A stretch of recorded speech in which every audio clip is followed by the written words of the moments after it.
오늘 영단본이라는 제목으로 하나님 말씀 전하겠습니다. 고대 그리스나 또는 기타 여러 가지 사상적 또 종교적에서 역사관은 많은 경우에 순환론입니다. 그렇죠? 뭐 역사는 돌고 뭐 이렇게 하고 순환론을 이야기를 하는데 고대 그리스 역사관도 마찬가지였어요. 이제 그럴 때 왜 이렇게 순환론이 이 역사관이 많느냐? 누구든지 죽음 이후의 세계에 대해 본능적으로 느끼는 바가 있기 때문에 그러는 거예요. 모든 사람들은 그 마음속 깊은 곳에 죽으면 이게 끝이 아니구나, 끝이 아닐 것 같아, 죽음 이후에 뭐가 있을 것 같아, 최소한 무슨 저승사자라도 나올 것 같아, 이런 마음들이 있기 때문에 결국은 죽음 이후의 이야기들을 하다 보니까 무슨 순환론이 나오고 무슨 뭐 이런 게 나오는 거예요. 이제 그럴 즈음에 313년에 밀라노 칙령을 통해서 그 로마에서 더 이상 기독교를 박해하지 마라, 기독교의 공인, 기독교의 국가의 종교는 아니고 기독교를 더 이상 박해하지 말라, 기독교도 정식 종교다라고 선포했던 게 313년에 콘스탄틴 황제에 의해서 밀라노에서 발표가 되므로 기독교는 313년 이후부터는 핍박받지 않고, 더 나아가서 320년대부터는요 기독교가 로마의 정식 종교가 돼요. 정식 종교가 아니고요, 국가 종교가 돼요. 국가 종교.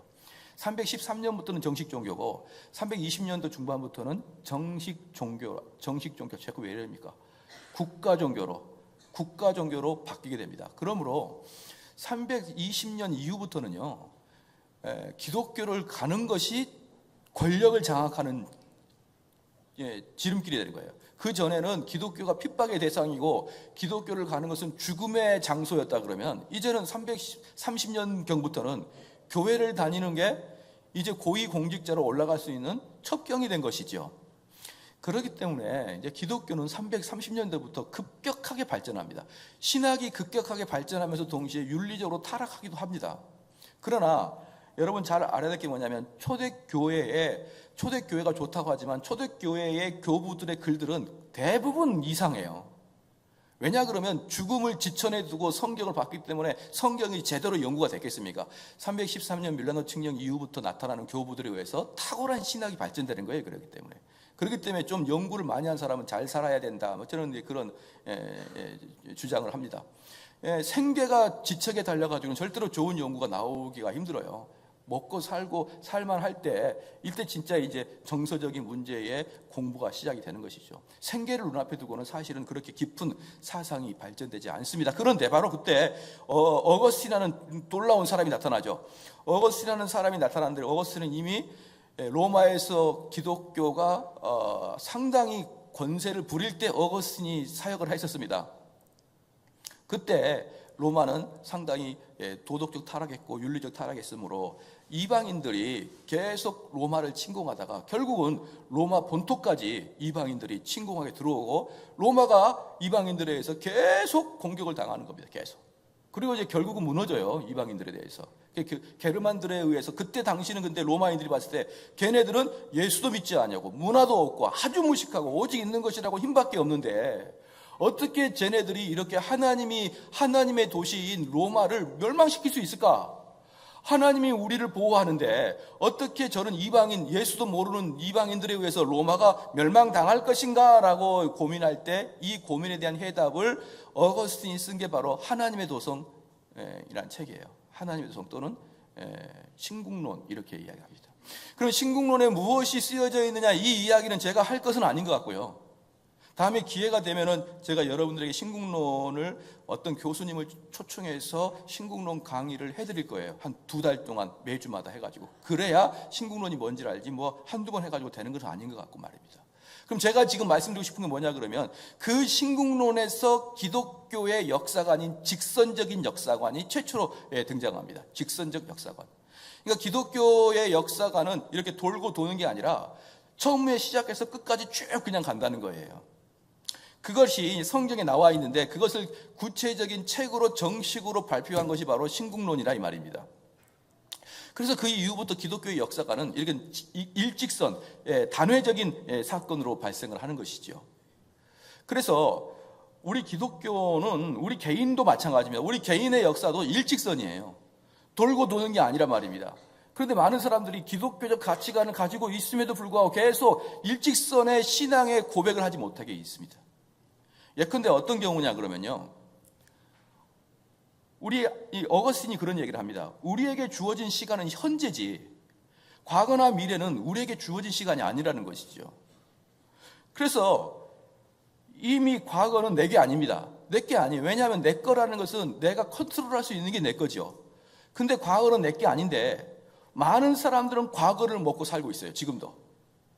그들의 시선이 과거에 고정되어 있단 말입니다. 그래서 내가 과거에 뭘 했는데, 내가 과거에 한때는 이랬지, 한때는 이러지 않는 사람이 이 세상에 몇 명이나 있겠습니까? 다들 한때는 이랬지요. 그런데 그것은 여러분 게 아니에요. 이제 그건 하나님의 것이기 때문에 하나님 것을 도적질하지 말란 말입니다. 11조만 도적질하지 않은 게 아니라 그 하나님께 가고 하나님의 영역을 왜 자꾸 내가 또다시 꺼내보고 또다시 꺼내보고 되씹냐 이 말입니다. 내 것도 아닌데. 그러니까 과거에 매여있는 사람들은 결코 행복할 수가 없는 것입니다. 왜? 그건 성경적으로 어긋난 일이기 때문에. 그럼 또 젊은이들은 또 어떻습니까? 또 되지도 않는 미래에 또 매달려 있어요.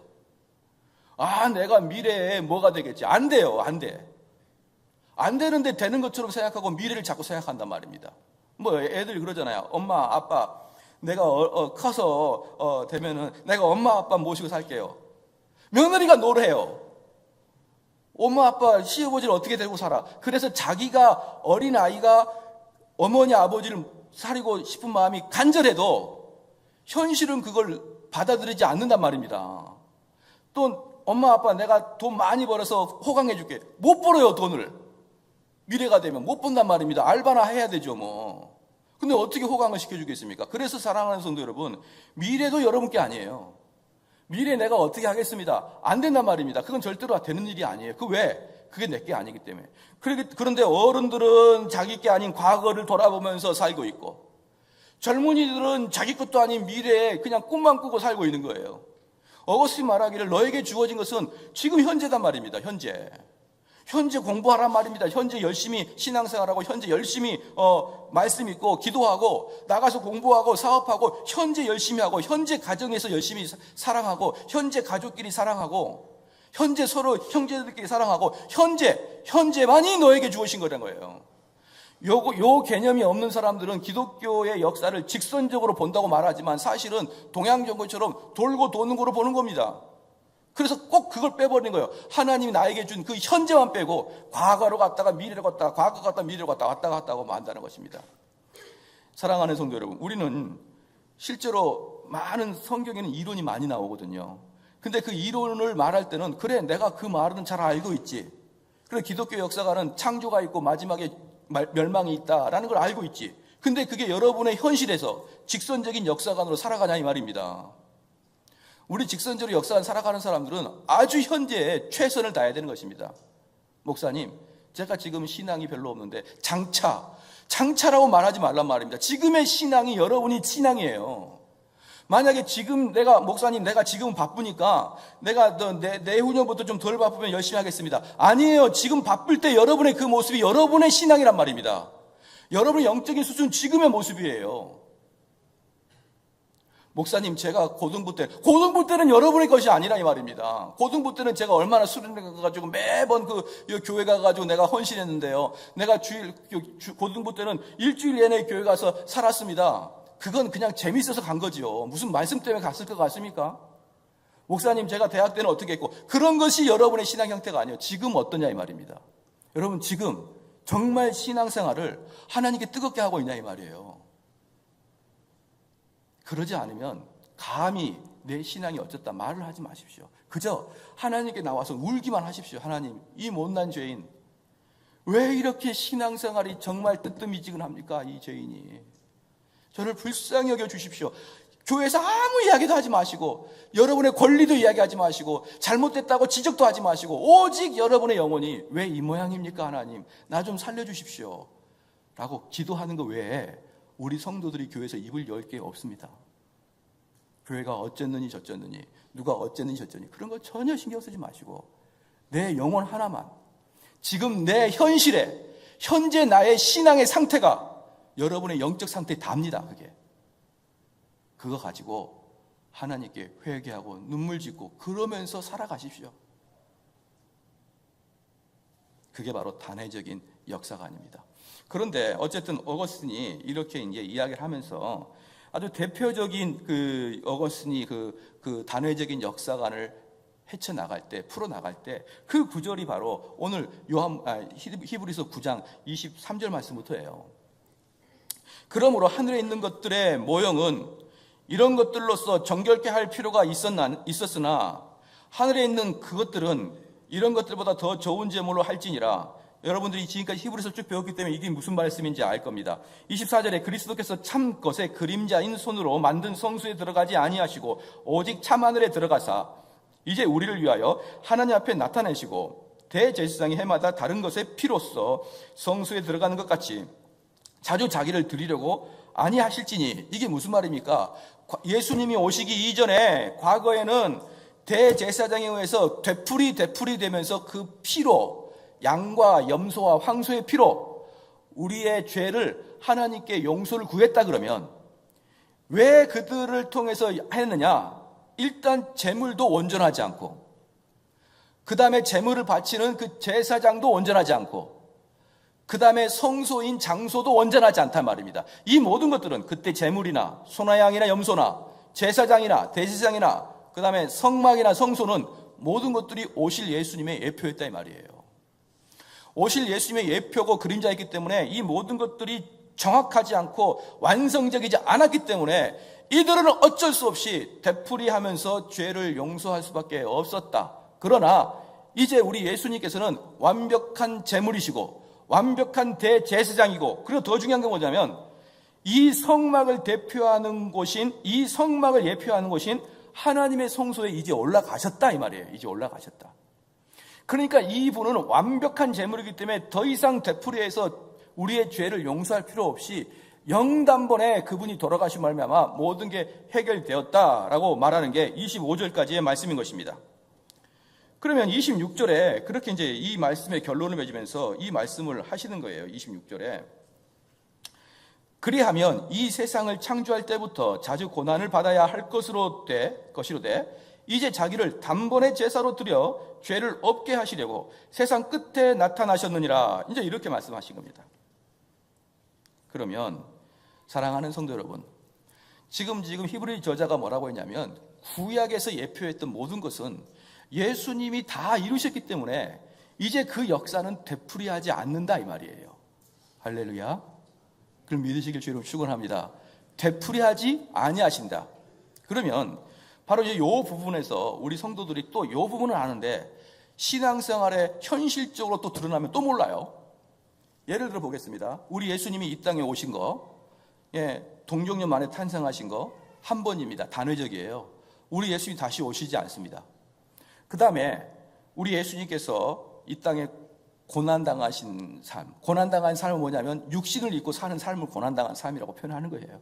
뭐 채찍을 맞고 그게 아니, 그것보다는 하나님이신 그분이 우리 인간의 육신을 입고 이 땅에서 죄와 싸워서 살아가야 되는 그 자체가 고난입니다. 그래서 예수님의 오심, 마리아를 탄생해서 오심, 그 다음에 이 땅에 살아가시는 그 삶, 즉 고난의 삶, 그리고 십자가의 죽으심, 그렇죠. 그 다음에 부활하심, 그 다음에 승천하심. 우리 주님께서 승천하신 이후에 무엇이 오셨습니까? 성령님의 내주하심이 오셨죠. 우리 예수님이 하늘에 올라가신 이후에 보혜사 성령이 오셨죠. 우리 성령님의 오심, 그 다음에 우리 예수님의 재림, 이 모든 것들이 단회적이에요. 이 모든 것들은요, 구속사는 어디서부터 시작이 되냐면 우리 주님의 출생부터 시작해가지고 예수 그리스도의 재림까지 완성을 이야기하는 것입니다. 자, 이거 전체가 구속사예요. 그런데 이게 되풀이가 되지 않고 한 번에 끝나는 것입니다. 한 번만의 기회가 있는 것이에요. 근데 우리는 전부 다 한 번이라는 걸 동의합니다. 예수님 탄생하심도 한 번이요, 예수님의 그 고난도 한 번이요, 십자가도 한 번이요, 부활도 승천도 한 번이요. 그런데 왜 자꾸 반복적으로 하는 이야기가 뭐냐면 성령의 내주하심 왜 자꾸 반복적으로 이야기하십니까? 그런 교인들 너무 많아요. 다른 건 전부 다 하나인데 성령은 반복적이에요. 그래서 어느 집회 가게 되면 성령이 불의 혀처럼 우리에게 떨어진다는 거예요. 아니, 불의 혀처럼 떨어진 것은 이미 2000년 전에 끝나버렸던 것입니다. 그건 되풀이 하는 게 아니에요. 그래서 사람들이 어떻게 이야기하냐 그러면, 신앙생활을 하다가 목사님, 내 신앙이 뜨뜻미지근해요. 내 신앙이 뜨뜻미지근하니까 어디를 가서 기도원이나 어디 능력의 종한테 찾아가서 머리를 대밀고 안수 받으면 성령이 다시 충만해진다고 이야기를 하는 거예요. 아니, 사랑하는 성도 여러분, 여러분들이 무슨 현대자동차입니까? 무슨 또 충만해져요. 무슨 성령님이 휘발유십니까?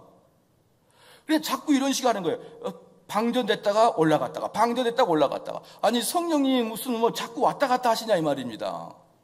그래서 이런 사상이 어디에서 나타나냐면 순복음이나 오순절교에서 너무나 강력하게 이야기하는 거예요.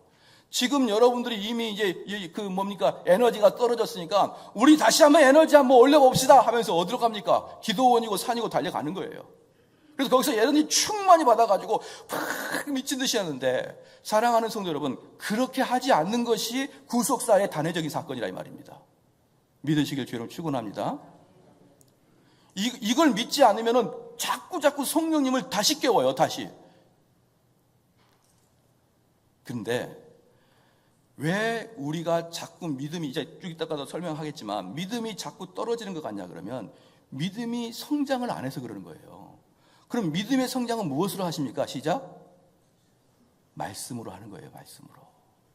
다른 말로, 여러분들이 그 성령 충만함 받아야겠다 이렇게 마음이 드는 이유는 내 마음에 어떤 미적지근한 게 발견된 것이고, 이 미적지근한 게 발견되기 때문에 이것을 어떻게 올릴까라는 아이디어를 말씀을 통해서 올릴 거라고 생각을 못하고 어떤 놀라운 기도와 체험을 통해서 올려질 거라고 착각하기 때문에 믿음이 맹숭맹숭하게 되면은 그렇게 찾아가는 것입니다. 그런데요, 믿음의 성장은 말씀의 성장입니다. 할렐루야. 저는 기도원 가지 않아요. 저는 따로 가가지고 성령이 내려오셔서 자꾸 이렇게 성령을 초청하지 않습니다. 왜? 내 안에 성령이 계시니까. 그리고 저는 끊임없이 말씀을 연구하고 끊임없이 말씀으로 제가 스스로 양육되기 때문에요, 저는 삶 자체가 흥분되는 상태예요. 그냥 일반적인 삶과는 좀 틀려요. 저는 이제는 생활 자체가. 믿으시길 주님 축원합니다. 저는 흥분되는 살아요, 항상. 평범한 삶을 살고 있는 것 같지가 않습니다. 우리 말씀, 하나님 말씀이 내 안에 들어오면요, 저를 가만두지 않습니다. 그게 바로 성령 충만인 거예요. 어디 가서 머리 대밀고 기도하고 안수받고 그렇게 할 필요가 전혀 없어요. 하나님 말씀으로 충만했으면 그게 바로 성령 충만이에요. 하나님 말씀으로 충만되어 있으면 여러분 뜨거워서 못 견딥니다. 하나님의 그 일을 기쁨으로 아니할 수가 없는 거예요. 하나님 말씀이 없으니까, 비어 있으니까, 휘발유가 없이 계속 차가 가려니까 차가 다 타버리고 만 것입니다. 번아웃 당한다 그러죠. 사람들이 번아웃 당한다 그러죠. 왜 그럴까요? 말씀이 충만히 넘쳐 있지 않기 때문에 그러는 것입니다. 사랑하는 성도 여러분, 신앙생활할 때 방금 제가 두 가지를 간략하게 말씀드렸고 짧게 말씀드렸습니다. 첫 번째, 인생도 단회적입니다. 다시 우리 인생은 되풀이하지 않습니다. 과거 먹고 살지 말고 나한테 없는 미래 가지고 살아가지 마시고, 하나님께서 나에게 현재 주신 그 현재를 최선을 다하고 살아가시고, 그리고 여러분의 신앙의 가장 피크 타임은 바로 지금 이 순간인 것이에요. 그래서 여러분들이 나의 인생의 가장 신앙이 좋을 때가 언제냐? 지금이 모습이기 때문에, 지금 어영부영하고 지금 뜨뜻미지근하면요, 여러분 인생 자체가 원래 그랬었던 거예요, 신앙이. 과거에는 뜨거웠다가 지금 식은 게 아니고 인생 자체가 그런 거란 말입니다. 몰랐을 뿐이지, 그 과거에는. 그리고 또 신앙생활 때 뭡니까? 성령의 단회적으로 내려온 것을 믿지 못하고 성령의 연속적이고 계속적으로 내려온 걸 믿어가지고 그것을 받아내려고 기도로 막 그 땜을 쓰고 방언하고 이러면서 그걸 받으려고 하지 마시고 말씀 공부하십시오. 그리고 설교 들으시고요, 그 설교로 여러분의 마음에 은혜 받기를 간곡하게 사모하시고, 그러면 그걸로 충분합니다. 그러면 이제 우리 그 히브리서 저자가 단번에 끝났다라고 말하면서, 그러면 단번에 끝났는데 그럼 너희들은 어떻게 살 거냐 이 말입니다. 우리 주님께서 하신 일은 모든 게 단번에 끝났어요. 그럼 우리는 단번에 끝난 사람이 우리가 그럼 어떻게 살아가야 되냐? 그게 27절에 나옵니다. 같이 한번 읽겠습니다. 시작.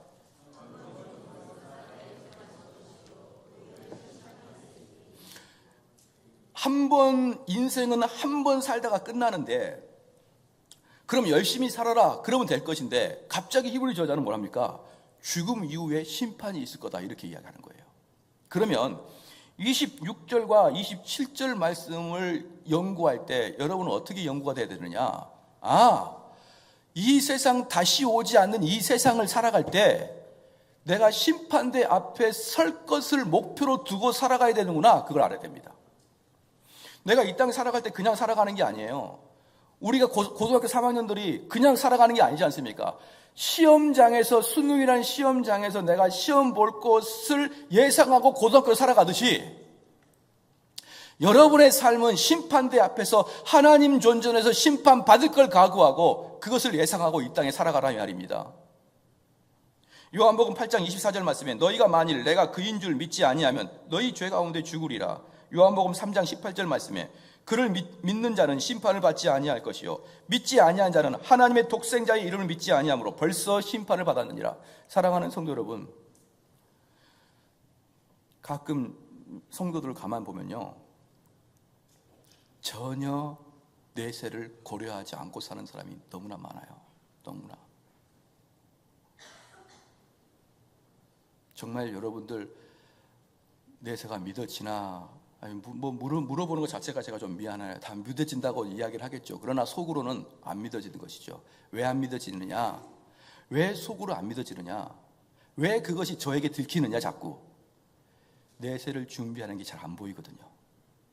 그리고 우리들의 고민과 눈물과 기도 제목은 거의 이 땅에서의 일들 아니겠습니까? 예컨대 마음의 고통, 육체의 고통, 자녀의 고통, 재물의 고통, 부동산의 고통, 명예의 고통, 사업의 고통, 이것들이 실제로 여러분 마음에 슬픔과 기쁨을 주는 그런 원천 아니냐 이 말이에요. 그리고 내세에 대한 두려움, 이건 별로 없는 거예요. 예컨대 내세에 대한 두려움이 있는 자들은 정말 내가 죽으면 심판대 앞에 간다는 것을 여러분 아는 사람들은요, 여러분 자녀를 그렇게 신앙생활 하도록 내비두지 않을 겁니다. 내가 정말 사랑하는 사람이 뻔히 내면을 준비하지 않고 이 땅에 잘 살고 이 땅에서 평화롭게 사는, 이 땅에서의 공부는 열심히 하는데 내면을 준비하는 삶을 등한시할 때 그 부모가 별로 두려워하지 않는 걸 저는 너무 많이 봐요. 그러면서 이 가족은 전혀 천국과 지옥을 고려하지 않고 사는 사람이다.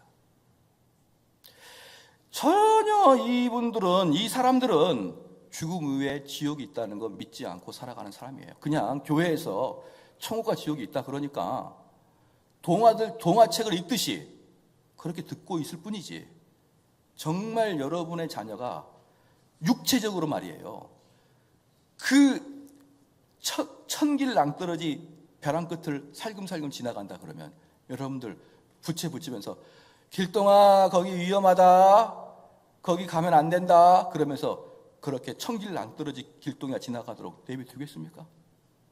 여러분 상상이 안 되시죠? 내가 정말 내 자녀가 사랑한다 그러면, 우리 자녀가 깊은 물속에 들어가가지고 수영하고 있다 그러면 길동아 거기서 잘못하다가 심장마비 걸리면 죽게 되는데 어떡할까 이걸?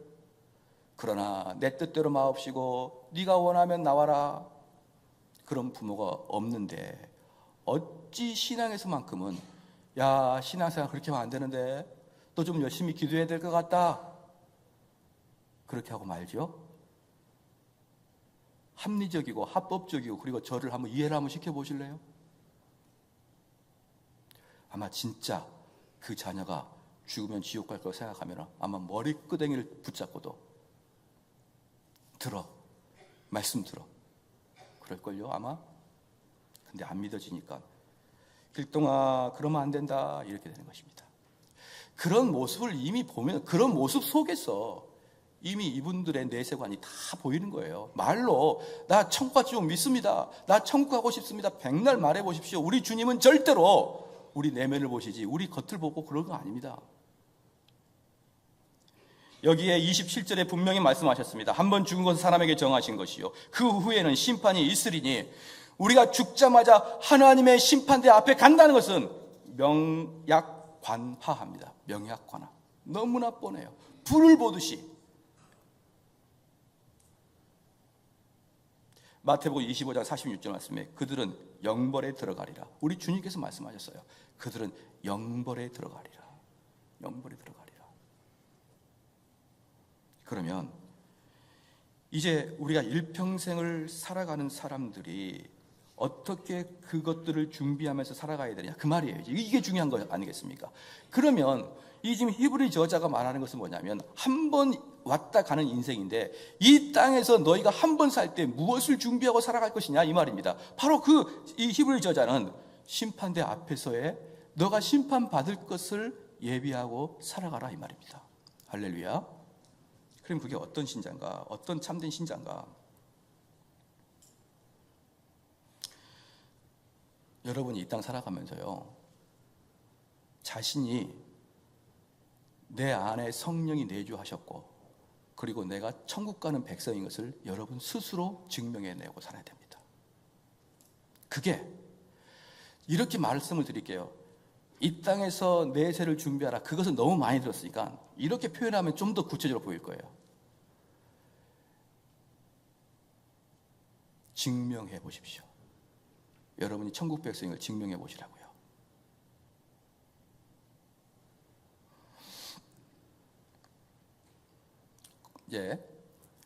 이게 참된 믿음의 사람도 아닐 뿐더러 좋은 인격도 아닌 것을 제가 분명히 하나 말씀드리겠습니다. 이건 여러분이 꼭 알고 가야 믿음이 무엇인지를 알 수 있는 거예요. 우리의 양심은요 우리의 것이 아니라고 제가 여러분께 말씀을 드렸습니다. 양심은 내 의지와 상관없이 자기가 스스로 뛰어요. 그래서 내가 나쁜 짓을 하게 되면 양심은 알아서 뜁니다. 이 양심은 내게 아닙니다. 하나님의 것이에요. 양심은 하나님이 우리 인격에 너무 많은 죄를 짓게 하지 말라고 양심을 갖다 주신 겁니다. 그래서 양심은요 신불신자를 막론하고 모든 자들이 그 양심은 뛰게 되어 있습니다. 이번에 영국에서 아파트에서 불 났죠. 여러분 아마 보셨을 겁니다. 그 불이 났는데 갓난 아기를 창밖으로 던지는 거 여러분 보셨나요? 저 혼자 본 겁니까 그거? 창밖으로 던졌잖아요. 애를 살려달라고 밑에서 받아달라고. 그래서 던지니까 밑에서 시민들이 받았죠. 그 모습을 보고 저 시민들 나쁜 놈이라고 말할 수 있는 사람 있습니까? 아무도 없어요. 저 시민들은 너무나 선한 일을 했다고 다들 그럴 겁니다. 또한 세월호 사건 때 보십시오. 그 나쁜 선장이 얘들아 탈출해라 이 말 안 하고 그대로 있어라 그렇게 말하고 자기 혼자 목숨을 건졌었죠. 그 모습을 보고 저 선장 좋다는 사람 있겠습니까? 그럼 제가 한 번 더 물어볼게요. 그러면 그 아이를 떨어진 애들 받았을 때의 시민들의 모습과 그 다음에 그 나쁜 선장의 모습을 보고 시민들은 선하고 그 나쁜 선장은 악하다 이렇게 말하는 사람 중에 신불신자 간에 차별이 있습니까? 그 사람이 거듭나지 않았다고 해서 그 사람이 하나님의 백성이 아니라고 해서 그 런던에 있는 그 시민들을 나쁘다고 말할 것이며 그 사람이 거듭난 자가 아니라고 해서 세월의 선장이 참으로 선한 자라고 이야기할 수 있냐 이 말이에요. 사랑하는 성도 여러분, 그래서 선한 것을 보고 선하다, 나쁜 것을 보고 나쁘다라고 이야기하는 것은 그 사람의 인격과 상관없는 것입니다. 아마 그 사람이 살인하는 자요, 강도하는 자요, 간음하는 자요, 사기치는 자일지라도 세월호 선장을 보면서 나쁜 놈 이렇게 얘기할걸요. 그 사람이 살인자요, 강도요, 나쁜 놈일지라도 런던 시민을 보면서 참 착한 사람이다 이렇게 이해할 겁니다. 사랑하는 성도 여러분, 그래서 나쁜 사람을 나쁘다고 하고 선한 사람을 선하다고 하는 것은 사악한 자도 그렇게 할 수 있다는 걸 알고 계십니까? 그런데 우리는 나쁜 것을 보면서 나빠, 착한 거 보면서 착해, 그럼 내 인격이 선한 거라고 생각해요. 여러분, 그건 절대로 여러분 인격과 상관없는 거예요. 강도도 살인자도 나쁜 놈도 세월호 선장 전부 다 나쁘다고 할 겁니다. 여러분이 정의롭기 때문에, 의롭기 때문에, 마음이 선하기 때문에, 선한 양심을 가졌기 때문에 그들이 미워 보입니까? 아니요. 인간의 탈을 쓰면 다 미워 보입니다. 그러므로 사랑하는 성도 여러분, 악한 자를 악하다고 말하고 선한 자를 선하다고 말하는 것이 여러분의 인격의 좋고 나쁨에 전혀 영향이 없다는 걸 믿으셔야 됩니다. 이거부터 여러분이 믿고 들어가야 인간이 뭔가를 깨닫는 거예요. 이번에 법무부 장관을 하려다가 청문회도 나오지 않고 사표낸 사람이 있었죠. 안머식인데 이름도 잘 생각이 안 납니다. 어찌나 신속하게 왔다가 사라졌는지. 아니 몇 번 나와야 저도 이름을 기억하죠.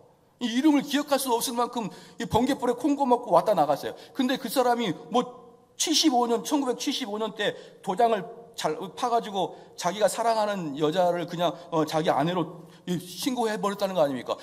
아마도 그때 이 여성분이 아마 결혼을 거부했던 것 같은 느낌이 들어요. 그랬더니 이 남자가 그냥 결혼 신고를 해버렸어요. 저는 지금까지 살면서 최초로 그런 사건을 듣네요. 그 사건은 최초예요. 근데 그 사람이 법무부 장관 하려고 마음먹은 이유가 뭔지 아십니까? 상상도 못한 그런 죄를 지는 사람이 법무부 장관 한 이유는요, 하려고 나온 이유는 썩어 빠진 검찰을 개혁하겠답니다.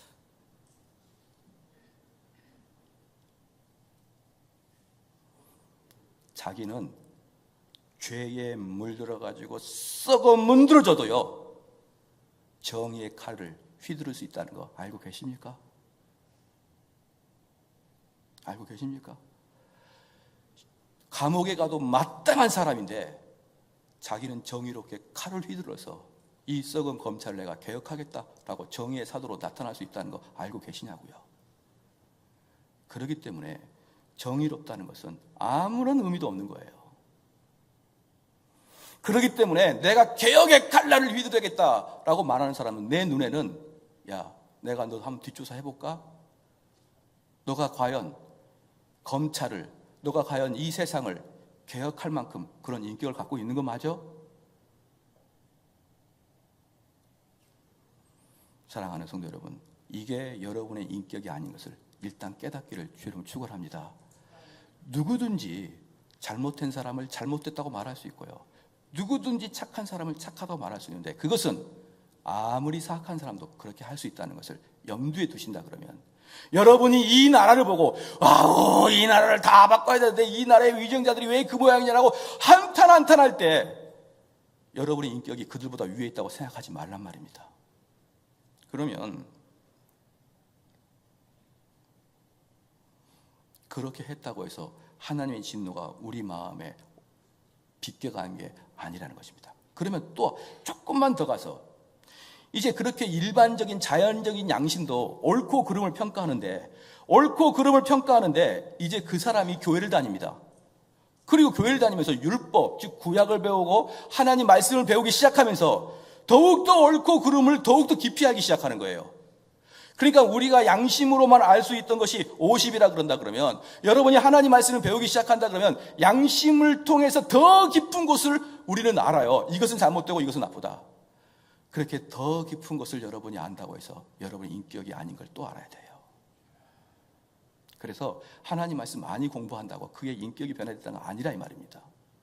그저 옳고 그름을 판단하는 것만 있는 거예요.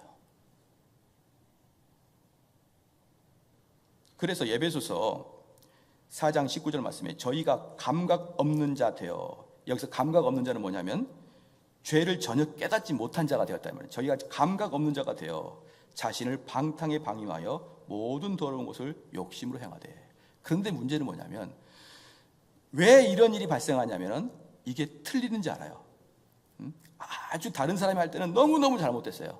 그런데 자기가 해보니까 그렇게 할 수밖에 없는 거예요. 내 양심은 그것이 아니다라고 말하는데 내가 그 자리에 가보니까 그렇게 할 수밖에 없는 겁니다. 내가 고등학교 다닐 때는 어떻게 박사가 논문을 표절할 수 있어? 이렇게 이야기하다가 그 사람이 실질적으로 박사학위 논문을 쓰려고 외국을 가보니까 어쩔 수 없이 베낄 수밖에 없는 상황에 도달하게 되면 어쩔 수가 없었구나 이렇게 느낄 수밖에 없듯이 내 양심은 그게 틀렸다고 이야기하는데 내 상황 때문에 그것을 하다 보면 어떻게 되느냐? 양심에 화인 맞기 시작합니다. 그때부터 양심에 화인 맞기 시작해요. 그렇기 때문에 그렇게 하는 사람은 시간이 지나가면 하나님이 뭐라고 표현하냐면 그를 죄 가운데 그대로 뒀다라고 표현해버립니다. 그러면 어떻게 발생하느냐? 젊은 사람들, 양심이 있는 사람들은, 양심대로 외치는 사람들은 이렇게 양심에 화이 맞아가지고 권력자요, 기득권자요, 이 사람들은 자기도 젊었을 때는 그렇게 외치다가 나중에 그 위치에 올라가 보니까 자기도 그 일을 하게 되므로 양심에 화이 맞아 부끄러운지도 못하고 일을 하고 있었기 때문에 이 사람들에게, 이 젊은 사람들이 항의를 하는 것이 현 사회인 것입니다. 사랑하는 성도 여러분, 하나님께서 우리를 양심에 화이 맞은 대로 내비두는 것은 우리에게 저주를 선포하시는 거예요. 그래서 우리 성도들은 하나님 말씀을 계속 듣고 더욱더 양심이 깨끗하고 양심이 예민하게 만들어서 우리가 살아갈 때 그 양심에 어긋나는 삶을 살아갈 때 그 양심이 내 마음을 팍 찌르면서 내 삶 자체가 양심에 위반하지 않게 살게 하기 위해 우리는 말씀을 배우는 것입니다. 할렐루야. 그때부터 그게 여러분의 인격이 된 것입니다. 양심을 느끼고 이건 나쁘다 좋다라고 마음먹을 때까지는 여러분의 인생이 아니에요. 근데 그 양심이 여러분의 죄를 막고 여러분에게 착한 행실을 가게끔 이끌기 시작할 때부터는 그게 여러분의 삶이 되는데 그렇게 할수록 우리의 양심은 더욱더 예민해지고 더욱더 청결해져서 조그마한 죄에도 하나님 내 죄를 용서하여 주시옵소서 이렇게 이야기합니다. 그런데 이미 기득권화돼서 그동안의 양심을 무시해서 이미 중년 이상 된 사람들은요 웬만해서 가슴을 찔러가지고는 절대로 눈물 한 방울 안 납니다. 눈물 한 방울 안 나요. 왜? 방금 에베소서 4장 19절 말씀에 저희가 감각 없는 자 되어 자신을 방탕에 방임하여 모든 더러운 것을 욕심으로 행하되 라는 상태에 빠졌기 때문에 더 이상 양심의 감각이 없어져서 그 사람은 자기가 언행이 위반되더라도 하나도 부끄럽지 않아요. 그러한 삶은 저주를 받는 삶이다. 그러면 문제는 뭐냐? 그럼 좋습니다. 그럼 믿음이 뭡니까? 그럼 우리가 심판대 앞에 섰을 때 우리가 무엇을 준비해야 심판대 앞에서 우리가 설 수 있습니까? 제가 어릴 때 이사를 이제 몇 번 가봤어요. 그러다가 이사를 몇 번 가니까 그 지역의 동네 형들이 누군지를 모르는 것이죠. 근데 어떤 별로 키도 크지 않고 나랑 비슷한 어떤 그 나랑 또래가 비슷한 사람이 제가 중1 때인 것 같습니다. 돈을 달라는 거죠. 돈은 목숨과 똑같지 않습니까? 난 줄 수 없다. 차라리 나를 죽이든가. 그래서 이제 둘이 좀 싸웠어요. 길에서. 둘이. 제가 지지 않죠. 등치가 비슷한데 질 리가 있겠습니까? 그리고 학교 갔더니 중3이네요. 그분이 중3이에요. 저는 중1이고. 근데 그분이 저희 반을 들어오셨어요. 들어올 때 그냥 들어온 게 아니라 주먹 좀 쓰는 중3 형님들을 떼거지로 몰고 저희 교실 들어가지고 누구냐? 이렇게 이야기하더라고요. 그리고 그분이 형님들이 저한테 그랬습니다. 너냐? 수업 끝나고 화장실 들어와라. 이렇게 얘기했어요. 여러분 지금 어릴 때 학교 다닌 사람들의 그 화장실은 어떤지 다 아시죠? 일제시대 잔재가 묻어있는 화장실이에요. 거기에 제가 끌려가게 됐습니다. 그런데 1시간 지날수록 가슴이 두근두근 차라리 자살을 해버리고 싶다는 생각이 들 정도로. 그리고 제가 그들 앞에 갔는데 그 화장실은 본질적으로 컴컴합니다. 그때 당시 화장실이 화나다는 건 죄악이었는지 몰라도 다 끔끔했어요, 화장실이. 그래 갔더니 형님들이 전부 다 화장실이 삥 둘러서가지고 제가 딱 섰는데 서 있을 수가 없을 만큼 다리에 힘이 풀려요. 그리고 한 대 차면 그냥 꼬꾸라집니다. 그 더러운 화장실 바닥을 기어버렸어요, 아예. 왠지 아십니까? 어느 누구도 나를 보호해주지 않으니까. 어느 누구도 말려주지 않으니까. 그리고 나는 그들을 대항할 힘이 하나도 없으니까. 그리고 그들은 나를 때려 죽일 것 같으니까. 그냥 서 있을 수 없습니다. 그럼 제가 물어볼게요. 여러분, 예수 그리스도의 백보자 앞에서 불꽃 같은 눈으로 여러분을 부를 텐데 여러분 거기에 서 있을 수 있겠습니까? 내 안에 그 형님들을 향해서 형님들, 내가 왜 그때 이렇게 했는지 변호할 것도 없고 나는 그 중3 형하고 싸웠으니까 변호할 것도 없고 누가 와서 말려줄 것도 없고 더군다나 내 속에서는 그들을 물질릴 수 있는 힘이 하나도 없어요. 그럴 때 여러분 다리가 풀려요. 서 있을 수 못합니다. 근데 하나님께서 비고 정대훈 앞으로 와라.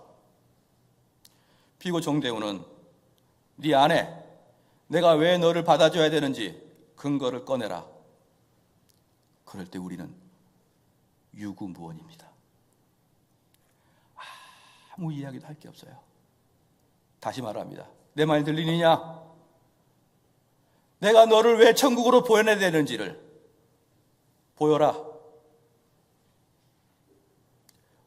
하나님, 예수 그리스도의 공로의 피가 저를 덧입혀서 제가 여기까지 왔나이다. 그럴 때 우리 하나님께서 말씀합니다. 그게 너 건지 보여라. 예수 공로의 보혈의 피가 너를 구원하였다고? 그럼 예수 공로의 보혈의 피가 너 건지를 보여주라. 그때 유구무원이면 잠시 후에 이렇게 들릴 거예요. 비고 정대훈은 아무런 근거가 없으므로 영원한 지옥에 처하겠다.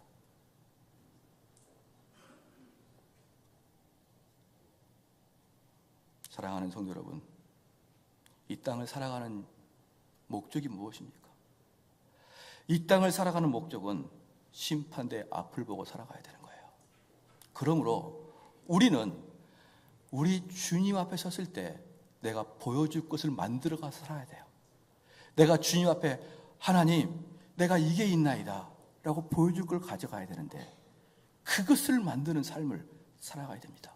그럼 그게 무엇이냐 그러면요, 그런즉 이제는 내가 산 것이 아니요 오직 내 안에 그리스도께서 사신 것이라. 이제 인간의 정대원은 빠져나가 버리고 이 인간 정대원의 DNA 속에 예수 그리스도가 들어와 있는 거예요. 그럼 이 사람의 삶은 어떻느냐? 이제 2000년 전을 타임머신 타고 가보겠습니다. 예수님께서 지나가십니다. 그럴 때 예수님께서 지나가시는데 하필이면 그 유대에 IMF가 터진 거예요. 그래서 우리 예수님의 목공 사업이 망해버렸습니다. 그럴 수 있지 않습니까? 우리 예수님이 손대는 것마다 잘 된다고 말할 수 있지 않지 않습니까? 그래서 그 목수의 일이 못할 수밖에 없게 될 수도 있습니다. 예를 들어서 그렇다 이 말입니다. 한번 상상을 해보자 이겁니다. 그럼 우리 예수님께서 저 뒷뜰에 가가지고 눈물 뚝 흘리면서 왜 내 인생은 이러지? 왜 내 인생은 이렇게 하는 게 없지? 여러분, 그 집안이 만약에 마리아하고 요셉이 부딪혀가지고 가정이 어려워집니다. 그럼 홀로 앉아가지고 왜 우리 집안은 이러지? 왜 우리 자녀는 이러지? 왜 내 건강은 이러지라고 하면서 우리 주님이 한탄하시겠냐 이 말이에요.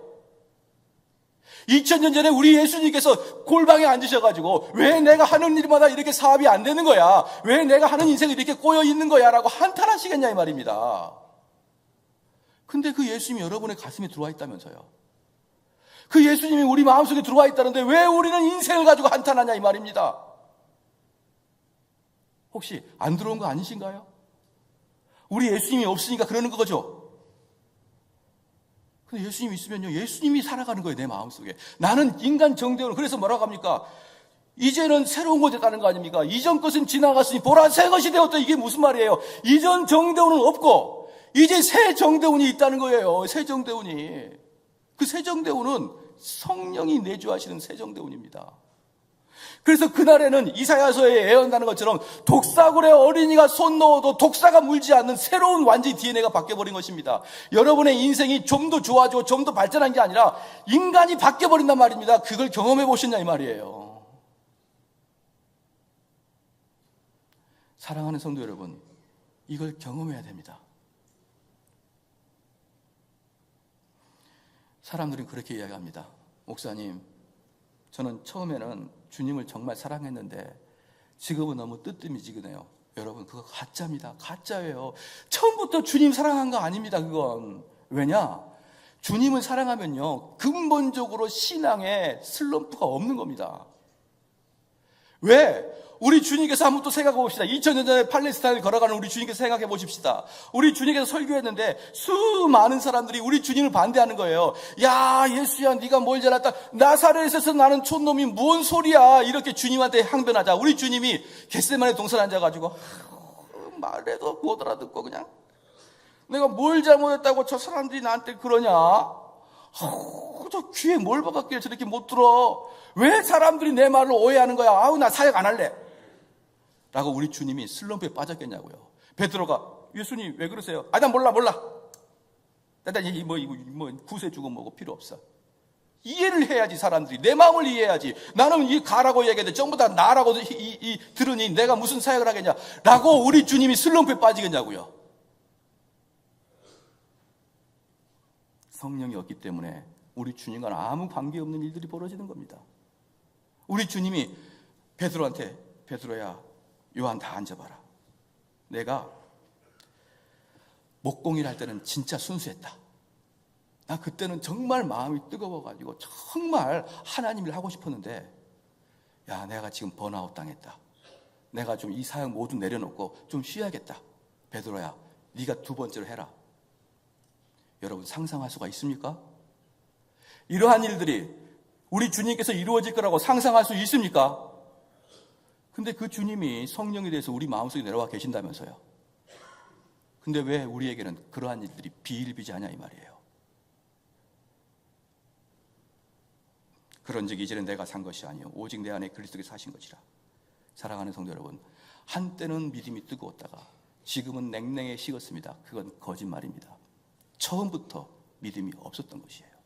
그냥 교회 나가서 그냥 성경 공부하는 게 재미있었을 뿐이에요. 믿음이 있었던 게 아니고. 그러면 왜 그게 거짓이냐? 요한복음 4장 14절 말씀이 그렇게 나왔거든요. 내가 주는 물을 먹는 자는 영원히 목마르지 아니하리니. 우리 주님이 주는 물을 먹는 자는 목마르지 않아요. 그러면서 나의 주는 물은 그 속에서 영생토록 솟아나는 샘물이 되니라. 할렐루야. 우리 주님은 내 안에서 물이 올라갔다가 내려갔다가 하는 게 아니라, 한때는 물이 펑펑 나왔다가 물이 막히는 게 아니라 영생토록 내 주님은 여기서 물을 펑펑펑펑 생수를 내기 때문에요. 여러분, 우리 마음속에 성령이 내주하신 사람들은 절대로 번아웃 당하지 아니하는 겁니다. 우리 주님께서 내주하신 자는 내가 지금은 이렇게 신앙이 미적지근하지만 과거에는 뜨거웠단다 이런 말을 안 하는 거예요. 그렇게 말하는 사람들은 가짜입니다. 가짜예요. 그렇게 말하는 사람은 가짜, 지옥 갈 사람입니다. 우리 주님은 그렇게 말씀하시지 않아요. 영원토록 생수가 끊이지 않고 나올 것이다. 그러면 마지막으로, 그럼 여러분들이 어떤 믿음을 가져야 되느냐? 어떤 믿음을 가져야냐요? 이렇게 고백이 돼야 됩니다. 주님의 모든, 주님께서 주시는 여러 가지들에 있습니다. 말씀을 듣는 것, 말씀을 공부하는 것, 기도하는 것, 주의 일을 봉사하는 것, 주님께 헌신하는 것, 모든 것이 있는데 그것들을 순종하는데 중요한 게 뭐냐면 너무너무 기쁜 마음으로 순종해야 됩니다. 그런 자만이 믿음이 있는 자예요. 그러니까 이 땅에서 여러분들이 단번에 끝날 인생을 주님 앞에서 내어주기를 원하는 자는, 나 옛날에 말씀 들을 때 너무 지겨웠었는데, 아니 우리 아버지가 맨날 교회 가가지고 억지로 앉아서 말씀을 들었는데, 내가 옛날에 찬양할 때는 이랬는데, 내가 옛날에는 주 앞에 헌신할 때는 억지로 했는데, 언제부턴가 이렇게 재밌지? 언제부턴가 이렇게 말씀이 나한테 귀에 들어오지? 언제부턴가 이렇게 말씀이 내 마음을 확 적시지? 이러면서 이런 고백을 해야 됩니다. 전에는 소경이었다가 이제는 보게 됩니다. 어떻게 시력을 찾았는지는 저는 모릅니다. 전에는 죽었으나 이제는 은혜를 갈망하는 자가 되었습니다. 의에 굶주려 하며 의에 목말라 하니 새 생명의 기운이 내 안에 느껴지기 시작합니다. 사랑하는 성도 여러분, 그래서 참된 신앙은 여러분이 이 마음을 체험하는 거예요. 많은 사람들이 이 체험의 신앙을 조금 오해하고 있는 게 뭐냐 그러면, 우리가 병 걸렸다가 병 나은 걸 체험의 신앙이라고 하는데, 그것은 체험의 신앙 중에 아주 하층입니다. 왜냐? 병 걸렸다가 병 나은 사람 중에 구원 못 받은 사람 많거든요. 예수님께 10명의 문둥병이 고침받고 오직 한 명만 구원받았듯이, 우리가 주님의 은혜로 병을 고쳤다고 해서 그게 은혜가 아닌 것입니다. 그리고 참다운 체험은, 여러분이 이전에는 죽었었는데 이제는 내가 새 생명이 되었습니다. 이걸 체험해야 됩니다. 여러분, 저를 소개하겠습니다. 저는 많은 사람이 저를 잘 압니다. 그러나 저는 우리 와이프까지, 우리 아내까지 변했다고 말할 정도로 변해 있습니다. 우리 아내까지 이 사람이 변했구나라고 말해요. 그리고 심지어 저도 제 사진을 보면 변했어요. 저도 10년 전의 정대훈과 지금의 정대훈은 전혀 다른 생각을 하고 있습니다. 그러므로 사랑하는 성도 여러분, 저는 내 안에 성령님이 계신 걸 확신합니다. 성령이 계시지 않고서는 내가 이렇게 변할 리는 없습니다. 그럼 여러분들이 어떤 느낌이 들까요? 나는 천국 간다. 그러므로 저에게 마음에는 기쁨과 소망이 끊이질 않아요. 천국에 대한 확신이 있으면 그때부터는 두려운 게 없습니다. 근데 여러분 마음속에 이 체험이 없는 사람들은요, 끝까지 두려울 거예요. 여러분 어디 교회 가서 물어보십시오. 여러분 구원 받았습니까? 구원 받아서 손 들어보십시오. 그래, 손을 쑥쑥 들어요. 구원 받아서 손 들어보세요. 손을 쑥 드는데 그건 구원 받은 사람이 손 드는 게 아니고 구원 받고 싶어서 손 드는 거예요. 그래서 그럽니다. 구원의 확신이 있는 자가 구원 받은 것입니다. 그러면 여기서 구원 확신 있는 사람 손 들어봐요. 다 들어요. 근데 그렇게 구원 확신 받는 거 아닙니다. 구원 확신은요, 내가 전에는 죽었다가 전혀 새 사람이 되었네, 그걸 깨닫고 느끼는 사람들은 누가 뭐라 그래도 내가 변했구나, 내가 새 사람 되었구나 느끼고, 그 다음에 성경을 보면은 와, 이런 사람들이 구원받은 사람의 전형적인 특징이구나 라고 성경을 보면서 자기가 구원받을 깨닫습니다. 그런 다음에 하나님 감사합니다, 감사합니다, 그렇게 나오는 거예요. 그렇기 때문에 여러분이 이 땅에서 살아갈 때 갖춰야 될 게 뭐냐 그러면 구원의 확신인데, 그 구원의 확신은 근본적으로 하나님의 사역을 기쁨과 즐거움으로 바꿔버리는 그 사람들에 의해서 자연 발생적으로 생각되는 게 바로 확신입니다. 그런데 여러분의 인격이 바뀌지 않냐고, 여러분의 사역 자체가 전혀 바뀌지 않는 상태에서 아무리 마인드 컨트롤로 내가 구원받았다고 생각해 보십시오. 저 마음의 깊숙한 곳에서 너 가짜잖아 라고 느껴질 겁니다. 그리고 여러분들이 이제 하나님 앞에 가보십시오. 그럼 저는 이렇게 얘기할 겁니다. 주님, 저는 몇 년도에 목회하면서 제가 이렇게 다 바뀌었습니다. 제가 바뀐 것은 언제 어떻게 저는 바뀌었는지 모르겠지만 주님의 보혈의 피가 나를 바꾼 게 분명합니다. 이걸 주께 드립니다. 주께서 사랑하고 충성된 내 아들 대훈아, 그게 맞다. 내가 너에게 영원한 천국을 선언하노라. 여러분, 주님 앞에 섰을 때 뭘 드릴 거예요? 주여, 주님, 내가 드릴 게 없나이다. 주님, 내가 하나님께 보여드릴 게 없나이다. 우리 주님 뭐라 할까요? 악하고 더러운 종아, 게으른 종아, 네가 도대체 이 땅에서 무엇을 하고 나한테 왔느냐? 어두운 데를 버려라. 사랑하는 성도 여러분, 이 히브리서 저자가 단번에를 이야기한 다음에 곧바로 심판받을 것을 걱정하라, 이렇게 말씀하셨습니다. 이 말씀이 저와 여러분에게 깊이 새겨져서 우리가 너무 늦지 않게, 우리가 하나님 앞에 가기 이전에 이것들을 충분히 준비하고 이것의 인격에 여러분이 맞춰갈 수 있도록 되기를 주의 이름으로 축원합니다. 같이 한번 기도하겠습니다. 말씀을 생각하면서 기도하겠습니다.